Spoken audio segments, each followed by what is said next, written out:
Hello and welcome to That Geeky Gal, the channel for all things geek. My name is Gracie and today we'll be learning to make this trinket box.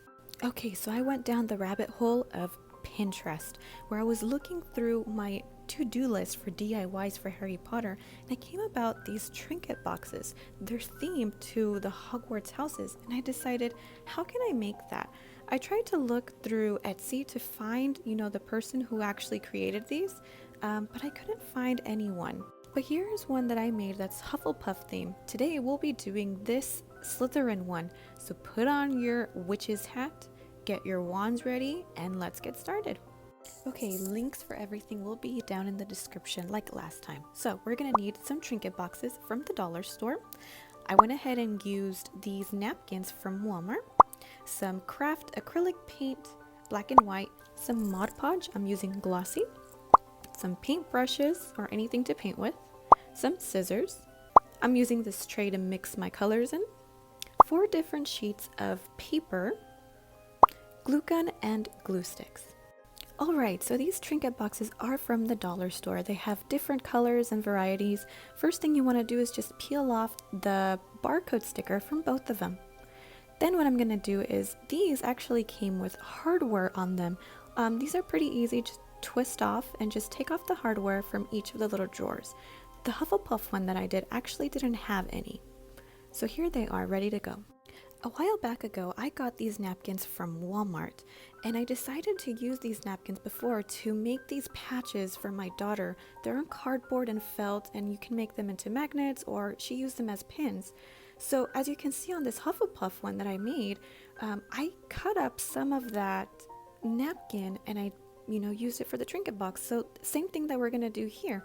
You can use any one or you can make all 4. I have not a lot of Slytherin stuff in my collection, so that's why I decided to make a Slytherin one. So here I am just cutting up the Slytherin. You want 2 of them. And all you want to do is cut around the logo. You can leave as much space on the outside edge as you want. I'm trying to go as close to the logo as I can. Here they are, and let's set those aside for the next step.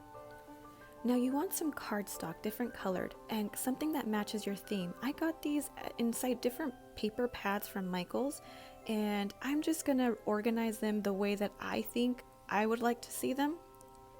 You can use, like I said, colors or anything that you want to go with whatever house you decide to choose. Next step is going to be to trace each box onto our different colored papers. We're going to need 1 of each. And then we're going to snip, snip, snip. And here they are, all 4. Make sure you rearrange them the way you would like to see them on the box. Alright, here is our next step. We are going to go ahead and color our boxes. That way they have the same background and they match because they have different colors on them, right? They have different designs. So I'm going to go ahead and choose a gray, a really dark gray slate. So that's why I'm just mixing my white and my black. And I chose gray because obviously Slytherin colors are really dark. So you're going to go ahead and paint all 4 sides of your trinket box, or actually in this case all 3 sides. We're going to paint one side, the back side,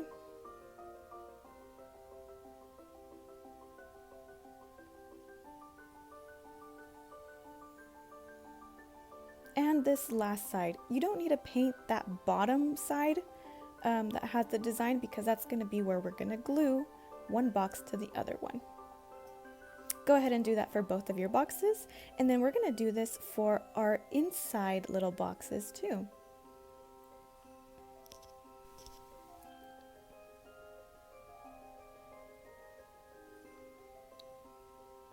Now I'm also painting the edges on the boxes. Repeat that all 3 times, let them dry, and then once they're dry, I noticed that this other box that I had, because it's a different design from the other one, it has this like coral color.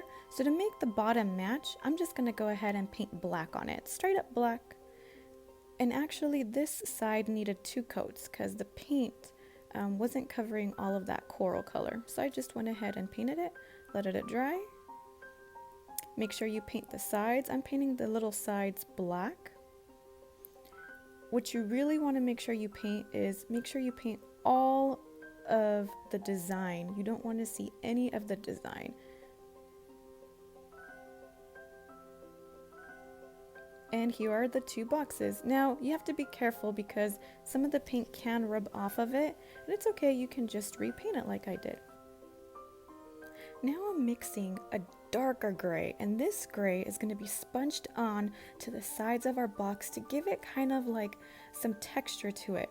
I kind of wanted like a leather feel to this, so if we go ahead and dab a darker color on the sides, it will give it a more leathery, natural texture.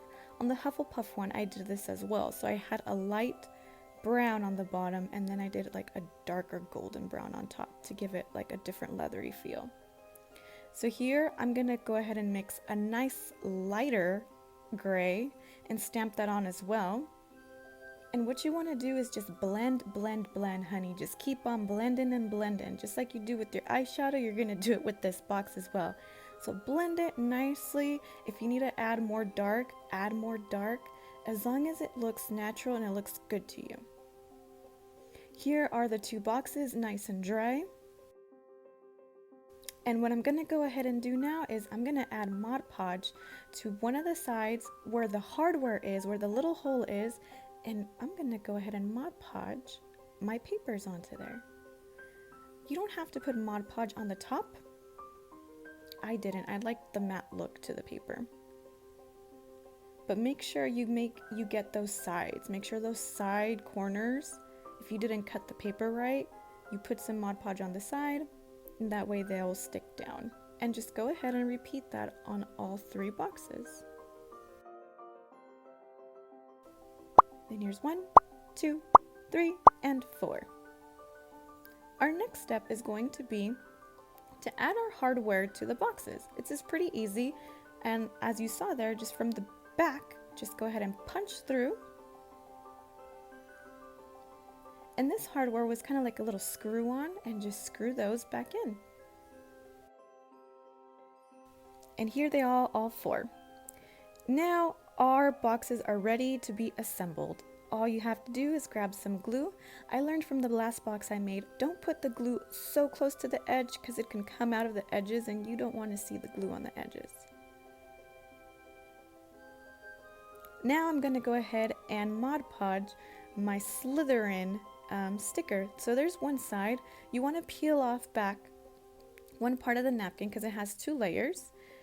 Go ahead and put your napkin on top of some Mod Podge and then Mod Podge some more on the very top. We want to make sure our napkin stays in place and it doesn't move. If you get air bubbles, I honestly don't mind. I think it gives it a nicer look. And here it is, nice and dry. And now all you have to do is arrange your little drawers the way you'd want it to.